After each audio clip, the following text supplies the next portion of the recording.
필립의 사연방을 사랑해주시는 구독자 여러분, 모두 안녕하세요. 오늘도 변함없이 재밌는 사연으로 여러분의 마음을 웃게 해드리겠다고 약속드립니다.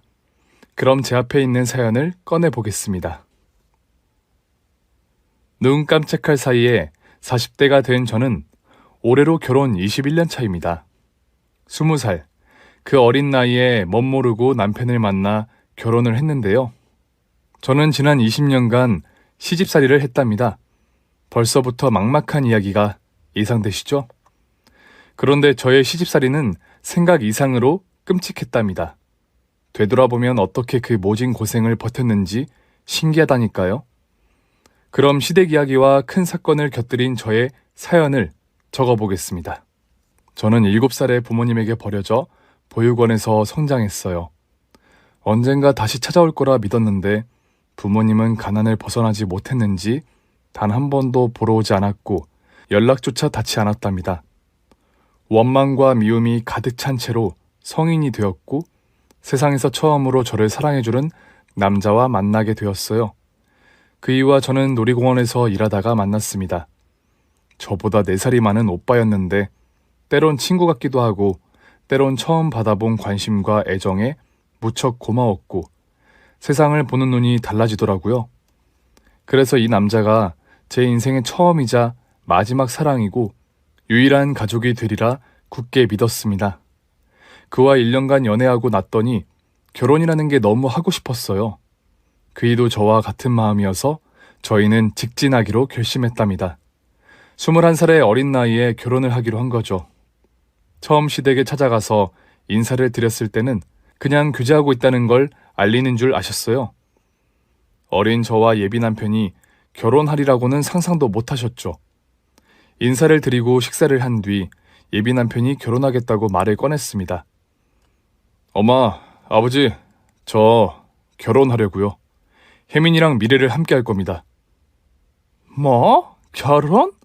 얘 민서가 네 나이가 몇인데 벌써 결혼을 하겠다는 거야? 말도 안 되는 소리 하지 마라. 저희는 벌써 마음의 결정을 내렸어요. 부모님 도움 없이 결혼할 계획이니까 부담 가지실 필요 없습니다. 그이가 놀이공원 근처에 작은 원룸에서 신혼을 시작하겠다고 말했고 결혼식은 생략하겠다고 했어요. 그랬더니 시부모님은 크게 놀라며 말리셨습니다. 니들 멋대로 결정하는 게 어딨어. 그리고 니들 둘 다 아직 알바하면서 무슨 결혼을 하겠다는 거야. 결혼이 무슨 애들 장난인 줄 아니? 엄마, 우린 충분히 고심하고 결정한 거야. 또 알바이긴 하지만 내년에는 둘 다 정규직이 되면 지금보다 잘 벌 거라고. 꼴랑 놀이공원에서 일하는 게 뭐가 그리 잘났다고 큰 소리를 내는 거야. 정 그렇게 결혼하고 싶으면 니 둘이 살 생각 따위 접고 이 집에 들어와 살아라. 혜민이는 일 그만두고 조신하게 살림하고 민석이는 네 아버지가 소개해주는 회사에 들어가도록 해. 시부모님은 한 발 물러나 결혼을 허락하겠다고 하셨지만 저와 그이가 둘이 사는 걸 원치 않으셨고 하고 있던 놀이공원 알바를 그만두라고 하셨습니다. 저와 예비 남편은 현실적인 문제가 있다는 말씀을 듣고 잠시 고민을 하다가 나중에 따로 둘이 대화를 나누어 봤어요. 그런데 아무래도 시부모님과 같이 살아야 돈도 빨리 모을 것 같았고 나가는 돈을 막을 수 있을 것 같다는 결론이 나왔습니다. 그런데 저와 그이가 알바를 그만두고 원하지 않는 일을 해야 한다는 게 마음에 걸렸죠. 특히 저는 시댁에서 살림만 하며 지내라는 게 너무 싫어서 따로 직장을 얻어 다니는 게 좋겠다고 시부모님을 설득하기로 했답니다. 다행히 시부모님은 나가서 돈을 벌겠다는데 굳이 말릴 필요가 있겠느냐며 허락을 하셨고 시댁에 들어와 살아야만 결혼을 허락해 주시겠다는 말씀을 하셨답니다. 저와 남편은 결국 놀이공원 일을 그만두고 혼인신고만 하고 시댁에 들어가 신혼을 시작했어요. 그이는 시아버지가 친척분의 백으로 중견기업에 들어가 생산관리직을 하게 되었고 저는 놀이공원에서 일했던 것과 연관성이 있는 이벤트 회사에 들어갔습니다. 그렇게 결혼 후 달라진 삶을 살기 시작했는데 예상보다 훨씬 더 힘들었어요. 저는 직장 생활을 하는데도 시댁의 살림을 도맡아 해야 했답니다. 시어머니가 늘 하시는 말씀이 공짜로 먹여주고 재워주고 있으니 그에 합당한 대가를 치르라는 말씀이었어요. 남편은 회사에 다녀오면 아무것도 하지 않았어요. 하지만 저는 발에 물집이 잡힐 정도로 힘든 하루를 보내고 시집에 와서 저녁에 세탁기를 돌리고 청소와 밥을 지었답니다. 점심을 제외하고는 모두 제가 준비했어요. 한편 저보다 5살이 어린 시누이가 있었는데 사춘기 중학생인데 반항심과 짜증이 심했는데 그 모든 것을 저에게 쏟아냈답니다. 언니, 제 교복 아직 덜 말랐잖아요. 빨래를 제때 하셔야지. 이게 뭐예요? 저 지금 학교 가야 하는데 어떻게 책임질 거예요? 아가씨, 오늘 개교 기념일이라고 했잖아요. 그래서 어머님이 어제 교복 빨래하라고 하셨어요. 그리고 교복이 2벌이라 괜찮을 거라고 판단했어요. 개교 기념일 아니거든요? 그런 건 나한테 직접 확인해봐야 하는 거 아닌가요? 알았어요. 미안해요, 아가씨. 그래도 다른 교복 있으니까 그거 입고 가시면 되겠네요. 아씨, 그건 줄이지 않은 교복이라 예쁘지 않다고요. 오늘 남자친구 만나기로 했는데 왕 짜증나네? 다음부터 내 허락 없이 내 물건 함부로 만지지 마세요. 네, 알았어요. 얼른 식사하시고 학교 가세요. 사춘기 시누이와 말다툼을 해봐야 저만 손해라는 걸 알고 있었기 때문에 승질머리 더러운 걸 계속 참아주었답니다. 어차피 몇 년 안에 남편과 분가할 테니 괜한 분란을 일으키고 싶지 않기도 했고요. 매일 고단한 날들을 보내며 꾸역꾸역 참으며 견디다 보니 세월은 3년이 흘렀습니다. 그이에게 분가 이야기를 했더니 남편도 어느 정도 돈이 모였다며 작은 빌라에 월세로 들어가기로 정했어요. 시부모님께 말씀을 드리기 전이라 조금 뜸을 들이고 말씀드릴 기회를 엿보고 있었는데 상상도 못했던 큰일이 다가왔습니다. 기계 설비 일을 하시던 시아버지가 공장에서 큰 기계를 고치다가 결함 때문에 몸이 기계 안으로 빨려 들어가며 돌아가시는 사고가 벌어지고 말았어요. 갑자기 찾아온 불행에 저희 식구들은 시아버지의 장례를 치르고 힘든 시기를 보내야 했답니다. 저희 부부보다 시어머니와 어린 시누이가 충격과 상처가 커서 곁에 아무도 없으면 큰일이 날 것만 같았어요. 그래서 전 이 2사람을 위해 분가할 생각을 접어버리고 다니던 직장까지 그만두면서 시집살이에 올인하게 되었습니다. 시어머니가 제정신이 아니어서 거의 집에만 누워 계셨기 때문에 어린 시누이를 뒷바라지해야 했죠. 저는 올케 이상으로 시누이가 아무 걱정 없이 공부만 할 수 있도록 노력했답니다. 남편은 이런 저에게 진심으로 감사하다며 나중에 꼭 은혜를 갚아주겠다고 입버릇처럼 말했어요. 시어머니도 시간이 조금 지나자 마음을 추스렀는데 제가 일까지 그만두고 시댁 식구들에게 큰 힘이 되어준 은인이라고 인정해 주셨습니다. 그렇게 시집에서 살림만 맡아 하게 된 저는 몇 년의 세월을 보내게 되었어요. 저는 주부 구단이 되어 집안에서 못하는 게 없을 정도였고 시어머니와 깍쟁이 시누이의 뒷바라지를 계속했죠. 남편과 여러 차례 분가를 계획하다가 무산이 되었는데 시누이가 대학 갈 때까지만 지내기로 했답니다. 시어머니는 시아버지가 돌아가시고 모임이다 여행이다 밖으로 나돌아 다니셔서 집에서는 잠만 주무셨답니다.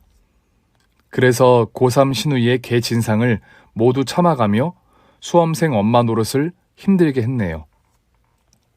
언니, 나 배고파요. 단백질 섭취가 급하니까 소고기 좀 구워줘요. 네, 아가씨. 그거 드시고 공부 좀 더 하시다 주무실 거죠? 그럼 저는 야식만 챙겨주고 방에 들어갈게요. 언니, 이왕 도와주는 거 나 잘 때까지 옆에 있어줘요. 이 늦은 시간에 제가 혼자 눈 뜨고 있으면 얼마나 무섭겠어요? 거실에서 앉아 계시다가 제가 부르면 달려오세요. 네? 아가씨, 저도 내일 출근해야 해요. 혼자 공부하시다가 알아서 주무세요. 시누이가 처음이자 마지막 수능을 준비하는데 도와주면 안 돼요? 언니, 이제 보니까 저를 한 식구로 생각하지 않으시나 봐요? 저는 언니가 큰일을 준비하면 옆에서 밤을 새워서 도울 텐데. 고3 시누이는 얼마나 까칠하던지 사춘기 때보다 훨씬 더 심한 진상을 부렸습니다. 그렇다고 똑같이 승질을 내가며 대했다가는 수능을 저 때문에 망쳤다고 원망을 받을 것 같아 눈 딱 감고 딸내미 대학 보낸다 생각하고 한 달 넘게 밤을 새우며 시누이의 뒤치다꺼리를 책임졌어요. 이렇게 열심히 도와줬는데 불구하고 시누이는 수능을 제대로 죽을 써서 어느 대학에도 붙지 못했습니다. 시어머니가 재수를 하라고 했더니 그 짓을 또 하느니 혀깨 물고 말겠다며 공부를 포기하고 취업을 하겠다고 하더군요. 저는 이때다 싶어서 남편에게 분가 이야기를 했는데 글쎄 그동안 모아뒀던 돈을 주식 투자로 다 날려먹었다는 겁니다. 어이가 없고 황당했던 저는 장난치지 말고 통장을 가져오라고 했답니다. 그런데 확인해 보니 진짜 저 몰래 주식을 해서 큰 돈을 날려먹었더라고요. 결국 분가의 꿈은 산산이 부서져 버렸고 어쩔 수 없이 시집살이를 계속해야 했답니다.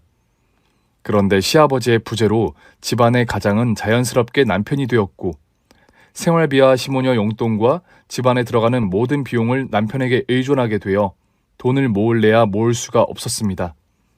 특히 시누이는 고등학교를 졸업하고 미용학원이다 뭐다 해서 학원비로 몇백만 원을 받아갔으면서 하나도 뚜렷하게 제대로 하는 법이 없었어요. 한두 달 다니고 질리면 그만두고 다른 학원을 다니겠다고 허구한 날 남편에게 손을 벌렸답니다. 보다 못한 제가 이를 제지하려고 나섰더니 시누이가 버럭 대들었어요. 아가씨, 이제 성인이니까 학원비는 이제 스스로 벌어보세요. 언제까지 오빠한테 의지하면서 살 거예요.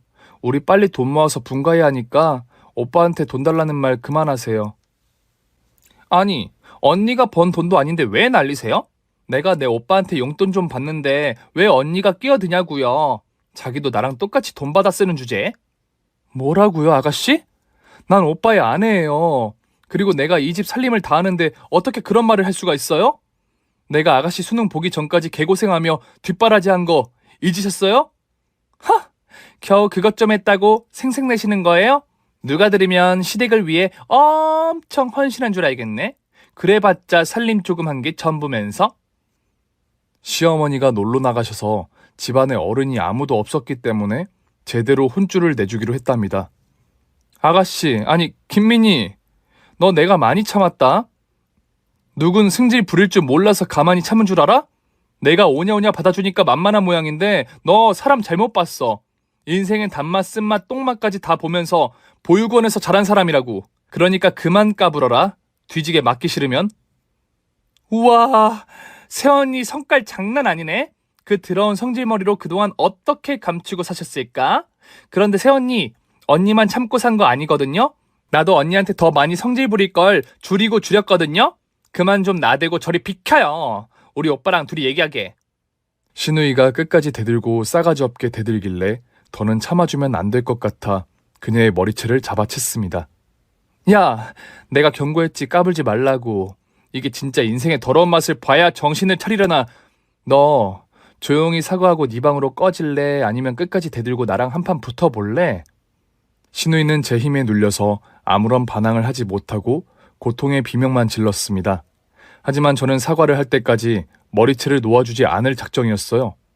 그러자 남편이 말리면서 말했습니다. 여보, 이게 뭐하는 짓이야? 내 동생이 아직 철이 없어서 그러는 걸 좀 봐주면 안 돼? 그만하고 놔줘. 당신 말대로 용돈 끊어버리고 아무런 지원해주지 않을 테니까 이쯤에서 그만두라고. 진짜지? 좋아. 앞으로 아가씨한테 10원 한 장 주면 끝일 줄 알아. 그래도 사과는 받아야겠어. 당신 동생 교육을 제대로 시킬 사람이 나밖에 없으니까 당신은 빠져. 그이는 저를 말리다가 안 될 것 같았는지 뒤로 빠져버렸고 고통의 신음을 뱉던 시누이가 결국 힘에서 밀려 패배를 인정하고 말았습니다. 언니, 내가 죄송해요. 잘못했다고요. 그럼 앞으로 아가씨 인생은 알아서 사세요. 또 오빠한테 손 벌렸다간 가만두지 않을 겁니다. 그리고 나한테 예의 없이 굴면 이것보다 더 심한 굴욕을 당할 줄 아세요. 아셨어요? 알았어요. 알았으니까 이것 좀 놔줘요. 머리털 다 빠지겠다고요. 저는 사과와 약속을 받아내자 신우의 머리채를 놓아주었습니다. 그리고 다시 까불면 진짜 가만두지 않겠다고 경고했답니다. 그렇게 안정을 찾아가나 했는데 남편이 저 몰래 신우이를 챙겨주고 있더라고요. 제가 잔소리를 해도 그때뿐이고 뒤에서 신우이에게 지원해주고 있었답니다.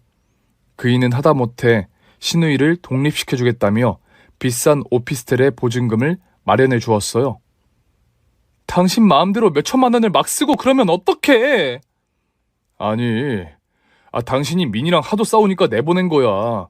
그리고 걔도 혼자 살아봐야 인생이 쉽지 않은 걸 깨닫고 열심히 살 거 아니야. 독립을 하려면 우리가 해야지. 내가 시집살이만 하려고 당신하고 결혼한 줄 알아? 우린 언제 분가할 거야? 우리도 우리만의 인생 좀 살자. 애도 낳고 단란하게 좀 살아보자고. 나 승진했으니까 조금만 기다려줘. 돈은 금방 모일 거야. 그리고 엄마 혼자 두면 적적하니까 조금만 더 같이 지내자. 남편의 말에 화딱지가 난 저는 아파트 옥상으로 올라가 소리를 있는 힘껏 질렀습니다. 타임머신을 타고 남편과 사랑에 빠지기 전으로 되돌려 달라며 하늘에 대고 악을 쓰면서 말이죠. 저는 마음을 비우고 집으로 돌아와 일자리를 알아보기 시작했습니다. 우유부단한 남편만 믿고 기다리느니 제가 직접 돈을 벌어서 분가하는 게 빠를 것 같더라고요. 남편은 계속 살림만 하고 살라고 했지만 평생 시댁에서 썩을 것 같아 거절해버리고 마트 캐셔 일을 시작했답니다. 월급이 많지 않고 일이 힘들다고 했는데 시댁에 갇혀서 우라통이 터지는 것보다 훨씬 나을 것 같았어요. 일을 시작해보니 역시나 사람은 일하고 사는 게 정신건강에 좋다는 걸 뼈저리게 느꼈습니다. 이제 시작이긴 하지만 시작이 반이라는 말을 떠올리며 머지않아 남편과 분가해서 사는 삶을 꿈꿨어요. 제가 시댁에서 바보 멍청이처럼 왜 참고 사느냐고 하시는 분들이 계실 텐데 남편은 저에게 늘 변함없는 사랑을 준 사람이었어요. 시댁 식구들과 세상 모든 게 저를 힘들게 해도 그이만큼은 저에게 없어서는 안 될 존재였어요. 혈혈단신인 저에게 유일한 가족이자 사랑이었답니다. 그래서 헤어지고 싶은 마음은 단 1%도 없었습니다. 그래서 저는 이를 꽉 깨물어 가며 일과 살림을 이어나갔고 조금씩 돈을 모아 나갔어요. 다행히 남편도 제가 고생하는 걸 느꼈는지 시누이에게 주는 용돈을 줄이고 시어머니께 드리는 생활비도 대폭 줄였답니다. 시간은 누구에게나 공평하듯이 저에게도 빠르게 지나갔어요. 나무의 나이트처럼 늘어가는 주름살과 흰 머리카락이 부쩍 늘었죠. 어느새 결혼한 지 20년 차가 되어 제 나이 40이 되었답니다. 제 남편은 변함없이 착하고 저만을 사랑해 주었는데 우유부단한 것도 그대로였습니다. 저 몰래 시누이에게 얼마나 많이 뜯기고 살았던지 제 주름살과 흰머리의 3분의 2는 다 시누이가 만든 것이었죠. 시누이는 특별한 직업이 없이 뭘 하고 다니는지 1년 넘게 잠수를 타다가 나타난 적도 있고 사업을 하겠다고 나대면서 돈을 요구한 날도 덜어 있었습니다. 그럴 때마다 남편에게 돈을 해주면 이혼을 각오하라고 경고해서 사업 자금을 대주는 일은 막을 수 있었네요. 이렇게 결혼 생활을 끌고 나간 저는 분가의 꿈을 잃지 않고 청약에 여러 번 도전 끝에 한 도시의 신축 아파트에 당첨이 되고 말았어요. 제 돈으로 계약을 걸고 중도금을 3차례 냈답니다. 나머지 잔금은 그동안 제 속을 썩인 남편이 내주기로 했고요. 그래서 저는 드디어 내 집 마련의 꿈을 현실 앞으로 마주할 수 있었습니다. 제가 30%를 부담하고 남편이 나머지를 부담해 신축 아파트에 들어가 살게 되는 게 확실해졌을 땐 세상을 다 가진 기분이었어요. 기뻐서 눈물을 흘리는 사람들을 이해하지 못하고 살았는데 그때는 절실하게 이해하고 느낄 수 있었습니다. 아파트가 다 지어지면 남편과 둘이 분가한다는 사실에 감정이 벅차올라 매일 좋아서 눈물이 절로 나왔어요. 20년 만에 이룬 쾌거이니 여러분도 이해하시죠? 여하튼 행복에 겨운 매일을 보내고 있었고 곧 있을 이사만 기다리며 살았습니다. 시어머니는 밖에서 실컷 놀고 들어오시기 때문에 저희가 분가를 하든지 말든지 상관하지 않으셨어요. 서운한 기색 없이 알아서 잘 살라는 말씀만 해주셨답니다. 그런데 문제는 시누이였습니다. 독립해서 뭐하고 사는지 안부를 제대로 알지 못했는데 저희가 분가한다는 소식을 어떻게 알았는지 방해하러 시댁으로 오랜만에 찾아왔답니다. 저는 거의 1년 반 만에 시누이의 얼굴을 봤는데도 전혀 반갑지가 않았어요. 아가씨, 그동안 어떻게 사셨어요? 직장은 다니시고 있는 거예요? 직장이요? 뭐 그냥 먹고 사는 정도로 벌고 있어요. 그런데 언니, 분가하신다면서요? 그것도 신축 아파트로. 네, 맞아요. 결혼 20년 차가 됐는데 드디어 내 집 마련을 했네요. 누구 덕분에 오랫동안 시집살이를 했죠. 지금 저한테 하시는 말씀이세요? 그런데 언니, 말은 바로 하셔야죠. 저희 집에서 언니를 괴롭히는 사람이 있었나요? 여기서 충분히 편하게 먹고 사셨잖아요. 우리 엄마가 식자지를 한 것도 아니고 시누이인 저도 밖에 나가서 사는데 힘들 게 있었나요? 아, 아가씨는 제가 시집에 와서 편하게 먹고 살았다고 생각하고 계시군요. 그거 참 어이가 없네요. 제 남편 등골 빼먹은 게 누군지 잊어버리셨나? 아이고, 저한테 용돈 좀 줬던 걸 아직도 아까워하시는 거예요? 치사해서라도 다 갚아드려야겠네. 갚으신다면야 고맙게 받아야죠. 언제 주실래요? 저는 한마디도 치지 않고 신우이에게 불편한 기색을 여과 없이 보여주었습니다.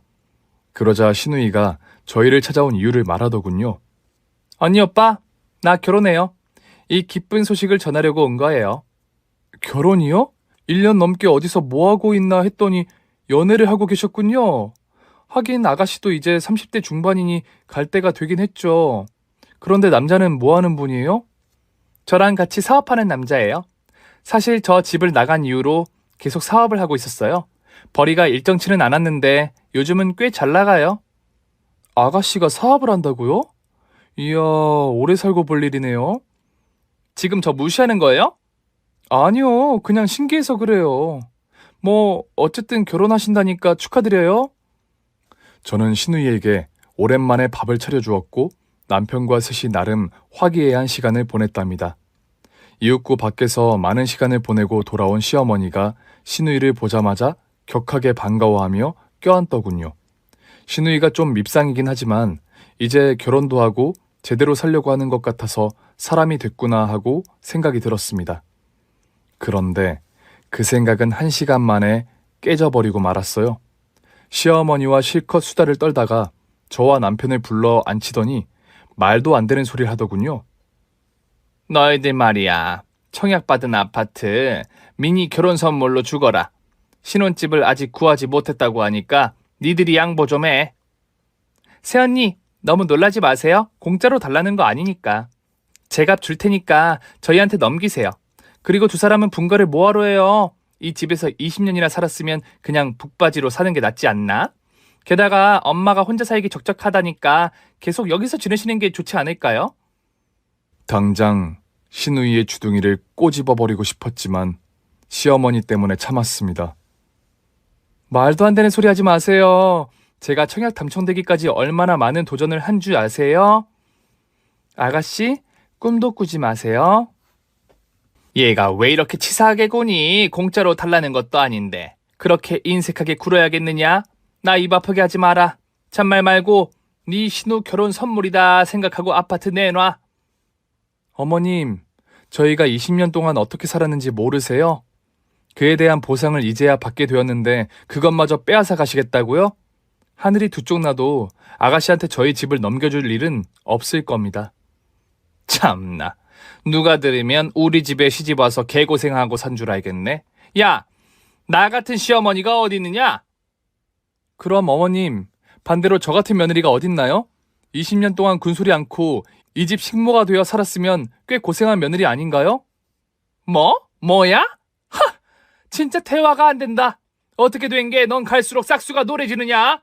아, 부모 없이 고아원에서 커서 그 모양인 게지? 어머님, 지금 선 넘으셨어요? 제가 고아원에서 커서 이 모양이면 아가씨는 부모님 밑에서 자랐는데 왜 저 모양이죠? 제 성격도 보통이 아니어서 똑같이 선을 넘어버렸습니다. 그러자 시어머니는 기가 막혀서 말이 안 나온다며 싸움을 끝내려고 하는 것 같았어요. 그래도 제 아파트는 무조건 신우이가 가져가야 한다는 억지를 부렸답니다. 신우이는 며칠 동안 시댁에서 지내며 제 아파트를 넘겨달라고 졸라대더라고요. 제가 절대 안 된다고 못을 박았더니 제 남편을 꼬셨답니다. 우유부단한 남편은 저에게 아파트를 넘겨주자는 말을 쉽게 하더군요.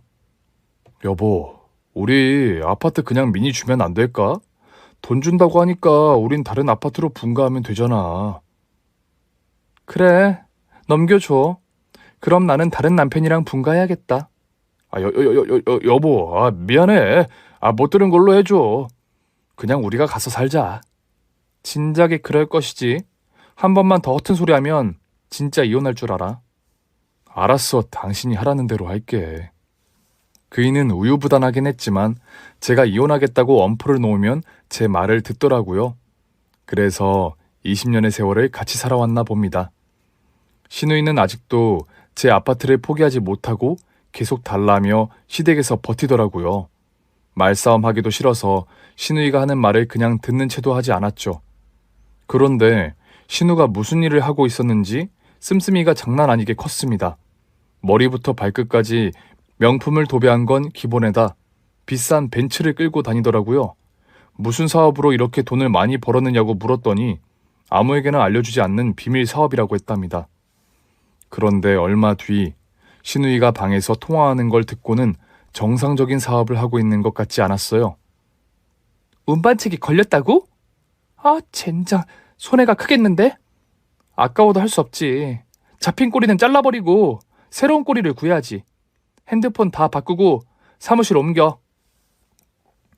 알아들을 수 없는 말을 했지만 분명 수상한 일을 하고 있는 것 같았습니다.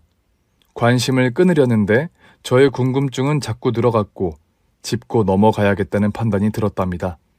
그래서 제가 일하는 마트 휴일에 외제차를 끌고 출근한 신우이를 뒤쫓기 시작했어요. 택시를 타고 따라갔더니 어느 조용한 골목의 작은 상가로 들어가더군요. 엘리베이터도 없는 낡은 건물이었는데 신우이가 들어간 사무실에는 간판도 없었습니다. 거기까지만 확인하고 다시 돌아 나왔는데 5분 만에 신우이가 건물에서 나왔습니다. 어딜 가나 해서 또 쫓아가 봤는데 결혼할 남자친구로 보이는 사람과 고급 식당에 들어가더라고요.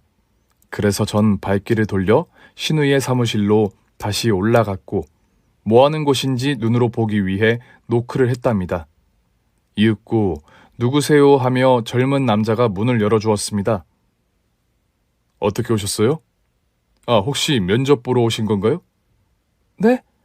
네, 맞아요. 오늘 면접 보러 했어요. 직원의 뒤를 따라 사무실에 들어가 봤더니 많은 사람들이 헤드셋을 끼고 통화를 하고 있더라고요. 전화로 영업을 하는 일을 하나 싶어 제가 괜한 의심을 한 줄 알았죠. 그런데 면접을 보는 남자가 하는 말은 충격이었습니다. 저희가 무슨 일을 하시는지 아시죠? 네, 영업직 아닌가요? 그렇죠. 영업직이죠. 그런데 그저 그런 영업이 아니라 인생 한 방을 노리는 영업이죠. 혹시 마음이 여리거나 우유부단하신가요? 아니요, 정반대예요. 무슨 일이든 확고하게 잘할 수 있습니다. 그렇군요. 저희가 원하는 분이 오셨네요. 그럼 보이스피싱은 해보신 적 있으세요? 직원의 말을 듣자 신우이가 무슨 일을 하는지 확실하게 알 수 있었습니다. 사무실 간판이 없는 이유 또한 이해가 되었죠. 아니요. 그래도 시켜주시면 잘해보겠습니다. 내일부터 출근하면 될까요? 네, 편하실 때 시작하시면 됩니다. 그리고 같이 일할 수 있는 분이 계시면 데려오셔도 되고요. 네, 알겠습니다. 그럼 내일 뵙겠습니다. 저는 충격적인 진실을 알아내고 시댁으로 돌아갔습니다.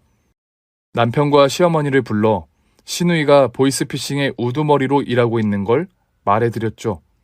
그러자 남편은 놀랄 노짜라며 경악을 금치 못했는데 시어머니는 매우 담담해 보였어요. 어머님, 왜 놀라지 않으세요? 혹시 알고 계셨던 거예요? 그게? 와, 알고 계셨네.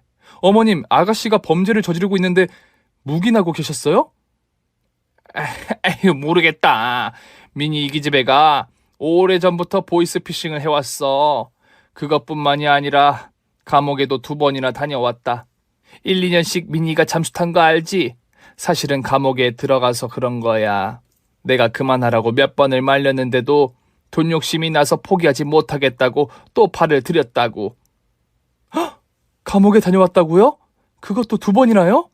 그런데 정신 못 차리고 또 보이스피싱을 하고 있는 거예요? 그럼 결혼할 남자도 공범인가요? 에휴, 그런가 봐. 둘이 일하다가 만났다고 했으니까 보이스피싱을 같이 하고 있겠지. 이 모든 걸 알면서도 가만히 있는 시어머니가 이해되지 않았습니다. 당신의 딸을 신고할 수 없다며 변명을 했지만 남의 눈에서 피눈물 나는 짓을 계속하게 둔다는 게 이해 불가였습니다. 아가씨가 구제불능이지만 어머님도 만만치 않으시네요. 그런 범죄자 커플이 결혼하게 두는 것도 어이가 없지만 저희 아파트를 내놓으라고 강요하신 것도 기가 막혀요. 저는 어머님과 달라서 가만히 있지 못합니다. 경찰에 신고해서 아가씨 콩밥 먹일 겁니다. 제가 으르렁거렸더니 시어머니가 제 두 손을 잡고 말씀하셨습니다. 예, 새아가. 신고하면 안 된다.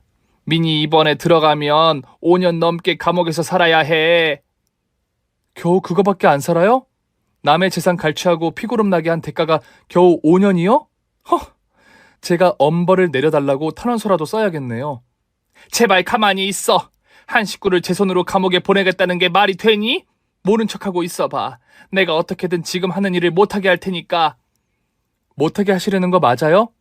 제가 요 며칠에 봤더니 아가씨한테 용돈도 많이 받으시고 쇼핑도 실컷 하시는 것 같던데 그거 다 남의 등쳐먹은 돈으로 한 거잖아요.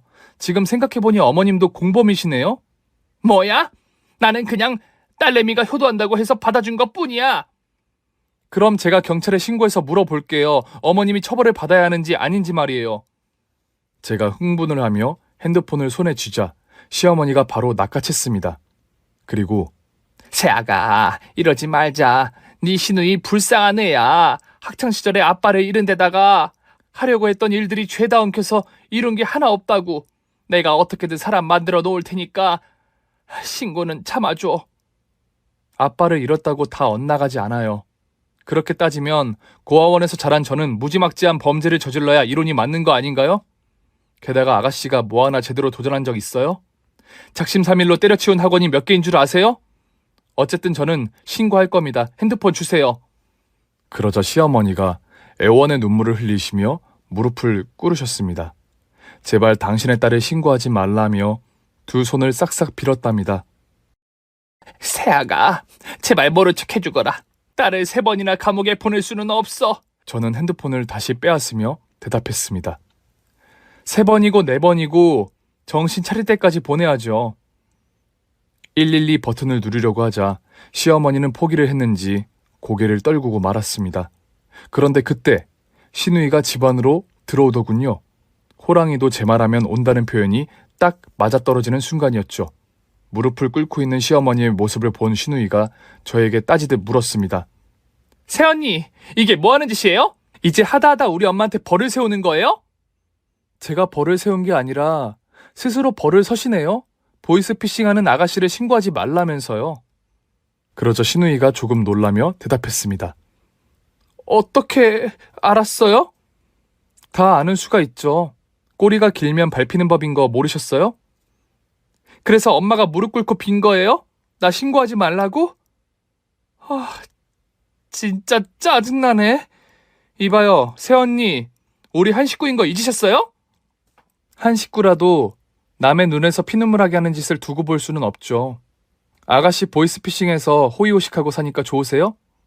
언니, 보이스피싱이 어떻다고 그러세요? 속아 넘어가는 멍청한 것들이 문제지 우리가 잘못한 게 아니라고요. 정말 대단한 발상이네요. 속은 사람들이 문제라니? 아가씨, 남의 등쳐먹고 사는데 양심의 가책을 전혀 못 느끼세요? 소시오패스라도 되는 거예요? 이봐요, 새언니. 하고 싶은 욕 마음대로 다 하세요. 대신 신고는 하지 마요. 물론 공짜로 하는 말이 아니에요.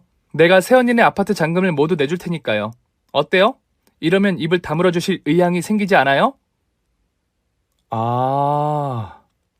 지금 보이스피싱으로 번 돈을 저희 아파트 잔금을 치러주겠다?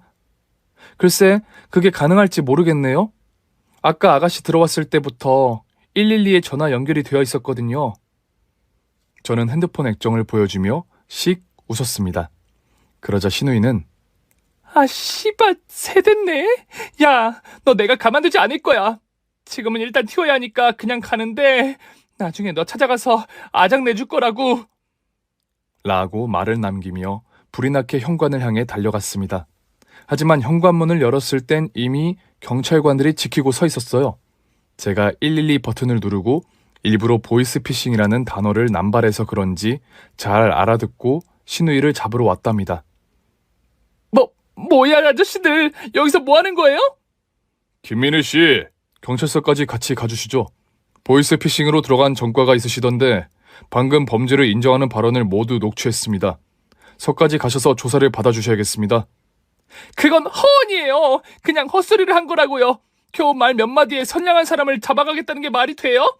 저리 비켜요. 경찰들을 밀치려고 하자 제가 말문을 열었습니다.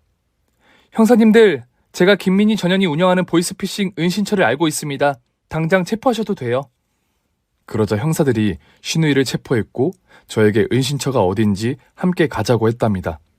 저는 2시간 전 찾아간 보이스피싱 은신처를 안내했고 형사들이 그곳을 급습해 범죄자 일당을 모두 체포했습니다. 그 중에는 신우이와 결혼할 남자도 있었답니다. 그렇게 저의 행동으로 보이스피싱 알선책인 신우이와 그 밑에 사기꾼들 모두를 구속시킬 수 있었어요. 그리고 저는 남편에게 더는 시어머니와 단 하루도 살 수 없으니 이사할 아파트가 완공될 때까지 오피스텔에서 지내자고 했답니다. 이번 사건으로 신우이 시어머니와 인연을 끊어버리라고 했죠. 당신 식구들이랑 인연 끊어. 그런 범죄자들하고 식구로 사느니 모르는 사람으로 지내는 게 100번 나아. 아무리 그래도 인연을 끊으라니 그건 좀 그렇지 않아? 특히 엄마는 아무 죄가 없잖아. 우유부단한 남편은 이번에도 제 속을 긁어댔습니다. 어떻게 죄가 없어? 아가씨가 사기치고 있는 걸 뻔히 알면서 눈 감아주고 있었는데? 게다가 아가씨한테 사기친 돈도 받아 썼으니 다를 게 없다고. 이젠 설명하기도 싫어. 어머니랑 동생이랑 계속 왕래하고 살려면 여기서 이혼 도장 찍어. 알았어. 알았으니까 이혼하자는 말 좀 그만해. 엄마랑 민이랑 완전히 절연할게. 됐지? 만약 약속을 어기면 그날이 당신과 내가 찢어지는 날이야. 명심해. 알았어. 다행히 남편은 제 말에 수긍했고 저와 이혼할 짓은 절대 하지 않겠다고 다짐했답니다. 몇 주가 지나고 신우이와 보이스피싱 일당의 재판이 열려 참여하게 되었어요. 신우이는 보이스피싱 전과가 이범인데다 사기 주도자였기 때문에 징역 10년형을 선고받았습니다. 그리고 재산을 몰수당해 피해자들에게 모두 돌려주게 되었답니다.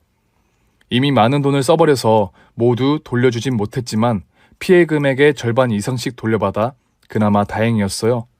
또 시어머니에 대한 조사도 있었는데 시모가 자기는 딸이 그런 범죄에 연루된지 몰랐다고 잡아떼며 범죄 은닉죄에서 빠져나갔습니다. 이렇게 인연이었다가 악연이 되어버린 신우이가 끝장이 나며 사건이 끝나게 되었죠. 저희 부부는 몇 달 동안 좁은 오피스텔에서 지내다가 아파트가 완공하고 이사를 떠나게 되었습니다. 집이 얼마나 좋던지 가만히 보고만 있어도 웃음이 절로 나왔어요.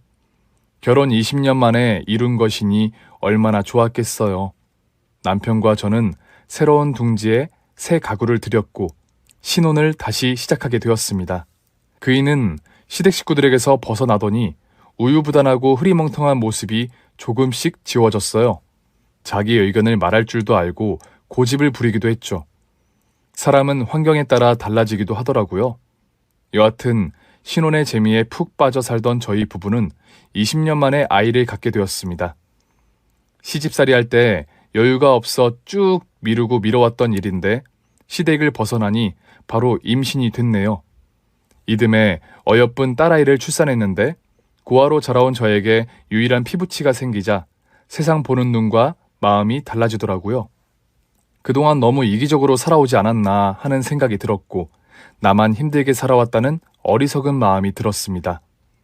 그래서 남편에게 어려운 이웃들을 돕고 사는 게 어떻겠냐고 물었더니 그이도 아주 좋은 의견이라며 봉사활동할 곳을 찾아보자고 하더군요.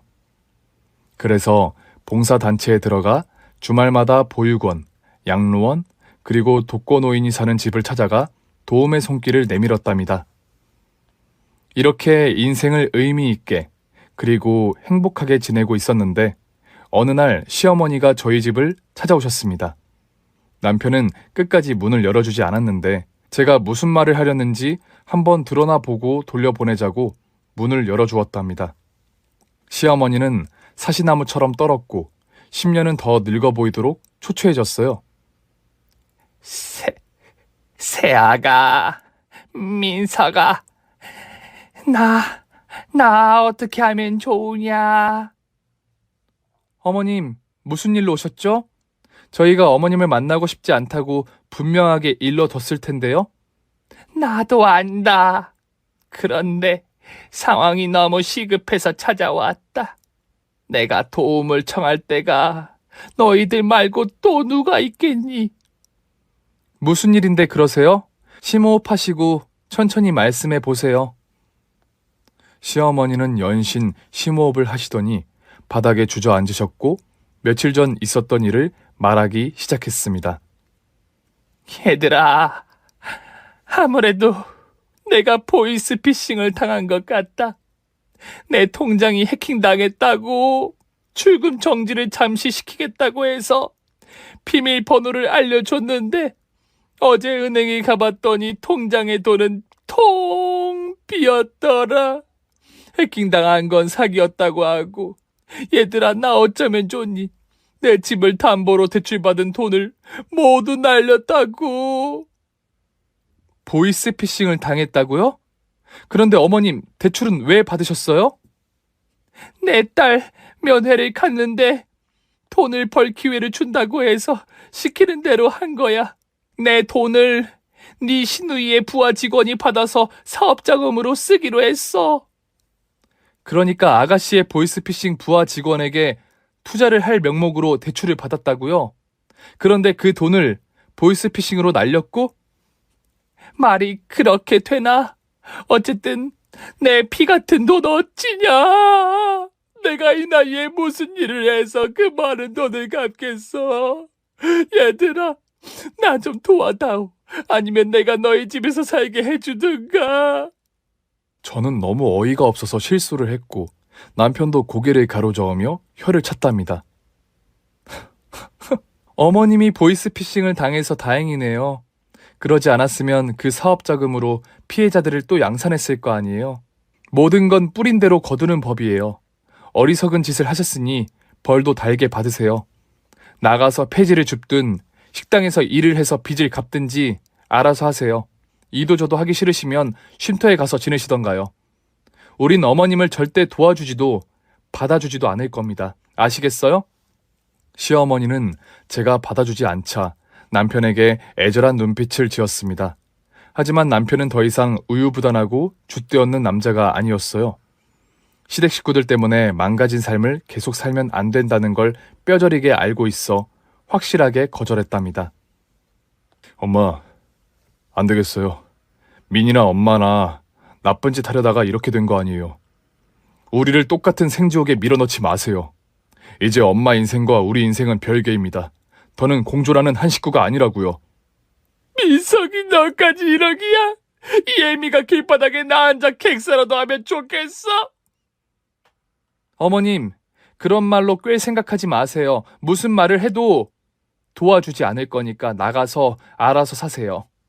그러자 시어머니는 두 손을 싹싹 빌며 자신을 받아달라고 빌었지만 한치의 흔들림 없이 시어머니를 내쫓았습니다.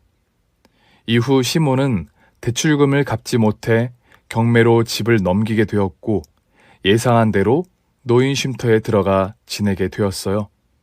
저는 제가 한 행동에 후회하지 않아요. 전화 한 통으로 사람 인생을 처참히 짓밟으려 했던 두 모녀에게 참교육을 시켜줬다고 생각하며 지내고 있답니다. 이것으로 제 사연의 막을 내려야겠네요. 시모녀는 시궁창에서 잘 썩고 있고 남편과 저 그리고 딸아이 세 식구는 아주 평범하게 잘 지내고 있습니다. 재밌게 들어주셨길 바라며 물러갈게요.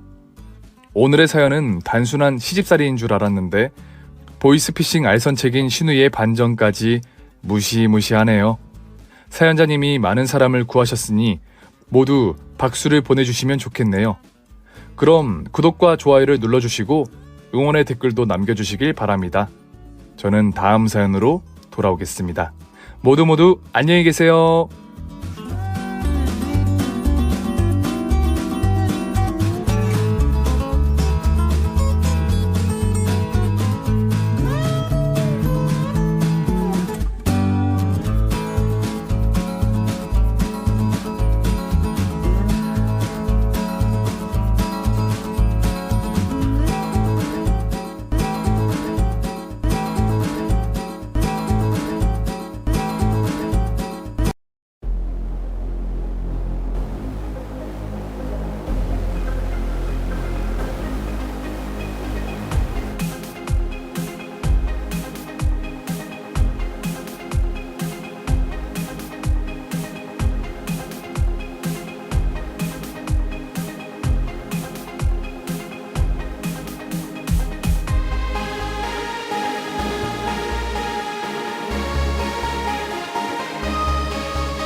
Audio Jungle.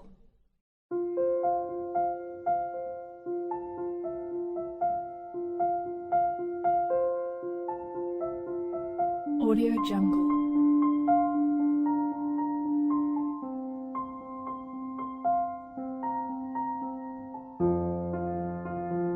Audio Jungle.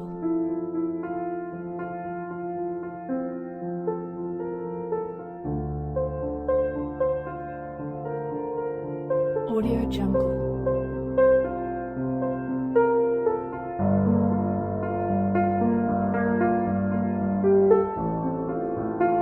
Audio Jungle.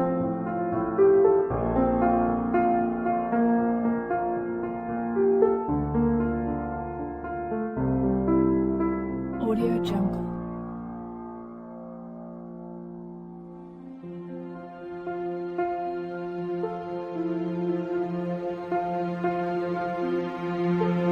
Audio Jungle. Audio Jungle.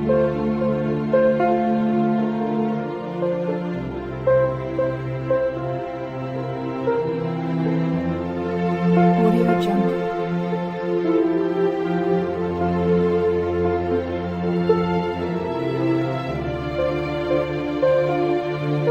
Audio Jungle.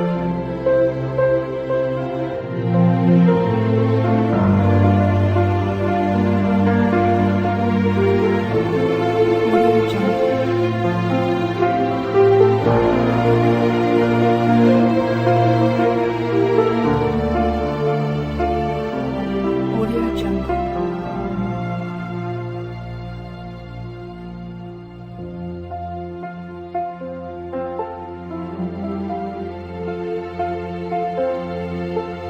Audio Jungle.